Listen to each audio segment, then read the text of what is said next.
మనం ఈ క్లాసులో జీతం నుండి ఆదాయం లెక్కింపు అనే అంశంలో ఉండేటటువంటి 4 ప్రధాన భాగాలలో మూడవ భాగం అయినటువంటి పరిలబ్ధుల గురించి తెలుసుకుంటాం. ముందుగా పరిలబ్ధులు అంటే ఏంటి అర్థం చేసుకున్న తర్వాత ఎన్ని రకాల పరిలబ్ధులు ఉన్నాయి, ఏ ఏ సందర్భాలలో పరిలబ్ధులు పన్నుకు గురవుతాయి అనే విషయాన్ని మనం చూద్దాం.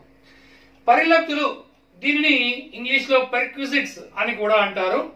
పరిలబ్ధులు లేదా పెర్క్విజిట్స్ అనగా యజమాని తన యొక్క ఉద్యోగికి కల్పించినటువంటి అదనపు సౌకర్యాలు లేదా ప్రయోజనాలు, వీటిని మనం పరిలబ్ధులు అనడం జరుగుతుంది.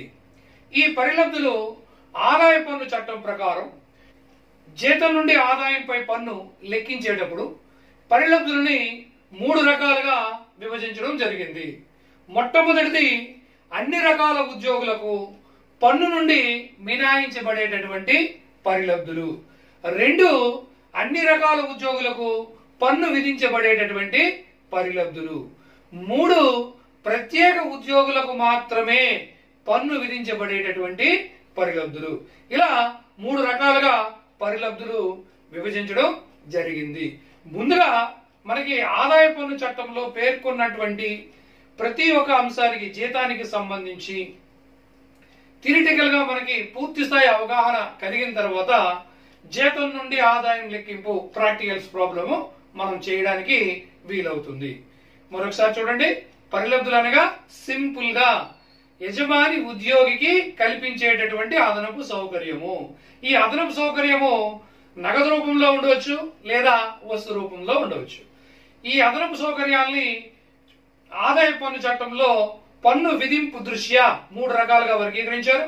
ఒకటి అన్ని రకాల ఉద్యోగులకు మినహాయించేటటువంటి ప్రయోజనాలు, అన్ని రకాల ఉద్యోగులకు పన్ను విధించబడేటటువంటి ప్రయోజనాలు, అలాగే కొన్ని రకాలైనటువంటి ప్రత్యేక ఉద్యోగులకు మాత్రమే పన్ను విధించదగ్గ ప్రయోజనాలుగా వర్గీకరించడం జరిగింది. ఇక్కడ ప్రయోజనాలు అంటే పరిలబ్ధులు.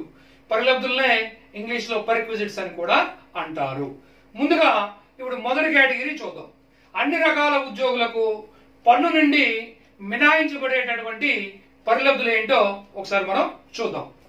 అన్ని రకాల ఉద్యోగులకు పన్ను నుండి మినహాయించబడేటటువంటి పరిలబ్ధులు మనం చూసినట్లయితే టెలిఫోన్ ఏర్పాటు, అలాగే రవాణా సౌకర్యము, వైద్య సౌకర్యము, పని సమయాలలో ఉచితంగా ఏర్పాటు చేసినటువంటి అల్పాహార విందులు, అలాగే ఉచిత ఆహ్లాద సౌకర్యములు, ఉచిత విద్యా సౌకర్యము, ఉచిత రేషన్, విదేశీ ఉద్యోగులకు ఇచ్చే పరిలబ్ధులు, ఉద్యోగులకు శిక్షణ కొరకు యజమాని చేసినటువంటి ఖర్చులు, ఎంపీలకు, మంత్రులకు, ప్రతిపక్ష నాయకులకు ఇచ్చే ఉచిత వసతి, ఇవి అన్ని రకాల ఉద్యోగులకు పన్ను నుండి మినహాయించబడేటటువంటి అదనపు సౌకర్యాలు లేదా ప్రయోజనాలు లేదా పరిలబ్ధులు. ఇవే కాకుండా ఇంకా అనేక అంశాలు ఉన్నాయి, వాటి గురించి కూడా మనం చూద్దాం. సుప్రీంకోర్టు జడ్జిలకు, హైకోర్టు జడ్జిలకు ఇచ్చేటటువంటి రవాణా సౌకర్యం, సామూహిక బీమా పథకం, దీనికి సంబంధించినటువంటి చెల్లింపు, ఉద్యోగి వ్యక్తిగత అవసరాలకు ఇచ్చేటటువంటి కంప్యూటర్లు, అదేవిధంగా 10 సంవత్సరాలు దాటినటువంటి చరాస్తి ఏదైనా ఉద్యోగి బదిలీ చేస్తే దీన్ని కూడా పన్ను నుండి మినహాయింపుగా స్వీకరించడం జరుగుతుంది. అలాగే బీమా ప్రీమియం చెల్లింపు, వడ్డీ లేకుండా ఇచ్చేటటువంటి అప్పు, దీనికి ఒక పరిమితి ఉంది. ఈ ఎంతవరకు వడ్డీ లేకుండా ఇచ్చేటటువంటి అప్పు అనేది సంవత్సరం మారుతూ ఉంటుంది. సాధారణంగా 20,000 వడ్డీ లేకుండా ఇచ్చేటటువంటి అప్పుని తీసుకోవడం జరుగుతుంది లెక్కలోకి. ఉచితంగా గాని లేదా తక్కువ ధరకు గాని వాటాలు లేదా డిబెంచర్లు జారీ చేయడం, ఈ సందర్భంలో కూడా యజమాని ఇచ్చినటువంటివి మినహాయించబడే పరిలబ్ధుల కోవలోకే వస్తాయి. యజమాని గుర్తింపు పొందిన భవిష్య నిధికి చేసినటువంటి చెల్లింపులు, ఉచిత రైలు టికెట్స్, అదేవిధంగా ఉద్యోగులకు ఉచిత వసతి, ఇవి అన్ని రకాలైనటువంటి ఉద్యోగులకు పన్ను నుండి మినహాయించబడేటటువంటి పరిలబ్ధులు. ఇప్పటి వరకు మనం పరిలబ్ధులు అంటే ఏంటి తెలుసుకున్నాం. పరిలబ్ధుల్లో 3 రకాలు ఉంటాయని తెలుసుకున్నాం. 3 రకాల్లో మొట్టమొదటి రకం అన్ని రకాల ఉద్యోగులకు పన్ను నుండి మినహాయింపబడే పరిలబ్ధులు చూసాం. ఇప్పుడు రెండో రకమైనటువంటి పరిలబ్ధులు అన్ని రకాల ఉద్యోగులకు పన్ను విధించబడేటటువంటి పరిలబ్ధులు ఒకసారి చూద్దాం. అన్ని రకాల ఉద్యోగులకు పన్ను విధింపబడేటటువంటి పరిలబ్ధులు, ఇది ఒక పెద్ద లిస్ట్ ఉంది. ఇందులో ఇంపార్టెంట్ అంశాలు మాత్రమే లెక్కలోకి తీసుకోవడం జరిగింది. ప్రాక్టికల్ గా ప్రాబ్లమ్స్ చేసేటప్పుడు ప్రతి ఒక్క అంశాన్ని జాగ్రత్తగా మనం అర్థం చేసుకుని చేయవలసి ఉంటుంది.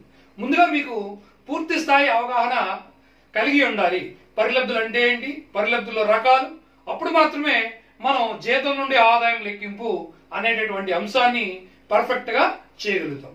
రెండో కేటగిరీ పరిలబ్ధుల్లో అన్ని రకాల ఉద్యోగులకు పన్ను విధింపబడేటటువంటి పరిలబ్ధులు. ఉచిత వసతి సౌకర్యము, తగ్గింపు రేటుతో వసతి సౌకర్యము, అలాగే ఉద్యోగి బాధ్యతను యజమాని తీర్చడం. ఈ ఉద్యోగి బాధ్యతను యజమాని తీర్చడం అనేటటువంటిది గ్యాస్ బిల్లులు పే చేయడం, లేదా విద్యుత్ బిల్లులు పే చేయడం, పిల్లల యొక్క విద్యా బిల్లులు పే చేయడం, ఉద్యోగి యొక్క ఆదాయ పన్ను యజమాని పే చేయడం, ఉద్యోగి యొక్క వృత్తి పన్ను యజమాని చెల్లించడం, అలాగే ఉద్యోగి ఏర్పాటు చేసుకునేటటువంటి వివిధ రకాలైనటువంటి సేవకులు సర్వెంట్స్ వాటికి యజమాని చెల్లింపు చేయడం, ఉద్యోగి యొక్క సొంత రవాణా వాహనానికి ఖర్చులు యజమాని చెల్లించడం, ఉద్యోగి యొక్క వ్యక్తిగత ఖర్చులు యజమాని చెల్లించడం. ఇవన్నీ కూడా అన్ని రకాలైనటువంటి ఉద్యోగులకు పన్ను విధించబడేటటువంటి పరిలబ్ధిగా పరిగణించడం జరుగుతుంది. అంతేకాకుండా యజమాని ఉద్యోగి కల్పించినటువంటి ఫ్రింజ్ బెనిఫిట్స్ అంటే భోజన సౌకర్యం, 20,000కు మించి వడ్డీ లేని లేదా తక్కువ రేటుకి ఇచ్చినటువంటి అప్పు, అలాగే కంప్యూటర్లు ల్యాప్టాప్లు కాకుండా ఇతర చరాస్తులు వాడకం, అలాగే చరాస్తులు బదిలీ, ఇవి అన్ని రకాలైనటువంటి ఉద్యోగులకు పన్ను విధింపబడే పరిలబ్ధులుగా చెప్పడం జరుగుతుంది. ఇది మీరు చాలా జాగ్రత్తగా ప్రాక్టీస్ చేసి అన్ని విషయాల్ని అవగాహన చేసుకోవాలి. 1-2 సార్లు మీరు ఈ మొత్తం లిస్ట్ ని మీరు అవగాహన చేసుకుంటే ఈజీగా మనం జీతం నుండి ఆదాయం లెక్కింపు చేయగలుగుతాం. ఇప్పటి వరకు మనం పరిలబ్ధులు అంటే ఏంటి నేర్చుకున్నాం. పరిలబ్ధుల్లో 3 రకాలు ఉంటాయని తెలుసుకున్నాం. 1 అన్ని రకాలైనటువంటి ఉద్యోగులకు మినహాయింపబడే పరిలబ్ధులు. 2 అన్ని రకాలైనటువంటి ఉద్యోగులకు పన్ను విధింపబడేటటువంటి పరిలబ్ధులు మనం తెలుసుకున్నాం. ఇప్పుడు 3వ అంశం ప్రత్యేక ఉద్యోగులకు మాత్రమే పన్ను విధించదగ్గ పరిలబ్ధులు. దీని గురించి మనం తెలుసుకుంటాం. ఇక్కడ ప్రత్యేక ఉద్యోగులు, అసలు ప్రత్యేక ఉద్యోగులు అంటే ఎవరు ముందుగా మనం అర్థం చేసుకోవాలి. ఆదాయ పన్ను చట్టం ప్రకారం కంపెనీ డైరెక్టరు లేదా కంపెనీ ఓటింగ్ హక్కులో కనీసం 20% ఉన్నటువంటి వ్యక్తి, లేదా ఒక వ్యక్తి ద్రవ్య రూపంలో తన యొక్క జీతం 50,000 మించి గత సంవత్సరంలో పొందినటువంటి వ్యక్తి, ఈ 3 కేటగిరీస్ లో ఎవరినైనా సరే మనం ప్రత్యేక ఉద్యోగిగా పరిగణించవచ్చు. మరొకసారి చెప్తున్నాను, ఆదాయ పన్ను చట్టం ప్రకారం ప్రత్యేక ఉద్యోగిని గుర్తించడానికి 3 రకాలైనటువంటి అంశాలు ఇవ్వడం జరిగింది. 1 ఏదైనా కంపెనీ డైరెక్టర్, అతన్ని ప్రత్యేక ఉద్యోగిగా గుర్తిస్తారు. లేదా ఒక కంపెనీలో కనీసం 20% ఓటింగ్ హక్కులు కలిగి ఉన్నటువంటి వ్యక్తి, ఇతన్ని కూడా ప్రత్యేక ఉద్యోగిగా గుర్తిస్తారు. అలాగే 50,000 కన్నా ఎక్కువ జీతం పొందుతున్నటువంటి, నగదు రూపంలో జీతం పొందుతున్నటువంటి వ్యక్తి, ఆ వ్యక్తిని కూడా ప్రత్యేక ఉద్యోగిగా గుర్తిస్తారు. ఈ ప్రత్యేక ఉద్యోగులకు పన్ను విధింపబడేటటువంటి పరిలబ్ధులు ఒకసారి మనం చూద్దాం. ప్రత్యేక ఉద్యోగికి పన్ను విధింపబడేటటువంటి పరిలబ్ధులు: ఉచితంగా ఏర్పాటు చేసిన స్వీపరు, తోటమాలి, వాచ్మెన్, వ్యక్తిగత అసిస్టెంట్, అలాగే మోటార్ కారు కానీ ప్రొవైడ్ చేసినట్లయితే అది కూడా పన్ను విధించదగ్గ పరిలబ్ధిగా ఉంటుంది. ఉచిత లేదా రాయితీపై కల్పించబడినటువంటి విద్యా సౌకర్యాలు, ఉచితంగా ఏర్పాటు చేసినటువంటి గ్యాసు, విద్యుత్తు, నీటి సరఫరా, క్రెడిట్ కార్డ్ సౌకర్యము, క్లబ్ సౌకర్యము, ఇవి ప్రత్యేక ఉద్యోగులకు సంబంధించి పన్ను విధించబడేటటువంటి పరిలబ్ధులు. డియర్ స్టూడెంట్స్, ఇప్పటి వరకు మనం పరిలబ్ధి అంటే అదనపు ప్రయోజనం అని తెలుసుకున్నాం. ఈ అదనపు ప్రయోజనాన్ని యజమాని ఉద్యోగి కల్పిస్తాడని తెలుసుకున్నాం. ఈ అదనపు ప్రయోజనాన్ని జీతం నుండి ఆదాయం లెక్కింపు సందర్భంలో పన్ను విధించేటప్పుడు ఏ అంశాలు పన్ను పరిధిలోనికి వస్తాయి అనే విషయం ఆధారంగా పరిలబ్ధులు 3 రకాలుగా విభజించారని తెలుసుకున్నాం.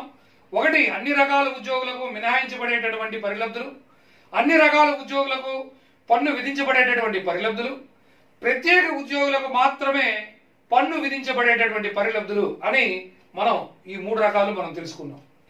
తదుపరి క్లాసులో పరిలబ్ధుల యొక్క పన్ను బాధ్యత మనం లెక్కింపు ఏ విధంగా చేయాలి అనే విషయాన్ని తెలుసుకుంటాం. ఉదాహరణకు కార్ ప్రొవైడ్ చేశారు. కార్ ప్రొవైడ్ చేస్తే కార్ ప్రొవైడ్ చేసినటువంటి ప్రయోజనాన్ని ఎంతవరకు లెక్కించాలి, ఏ విధంగా లెక్కించాలి, అలాగే గృహాన్ని, ఉచిత గృహాన్ని ప్రొవైడ్ చేసేటప్పుడు పరిలబ్ధి విలువ ఎంత లెక్కించడం, ఇటువంటి అంశాలు మనం తదుపరి క్లాసులో నేర్చుకుంటాం. అప్పటి వరకు బాయ్, సైనింగ్ అవుట్, మీ గుడిపాటి శ్రీనివాసరావు.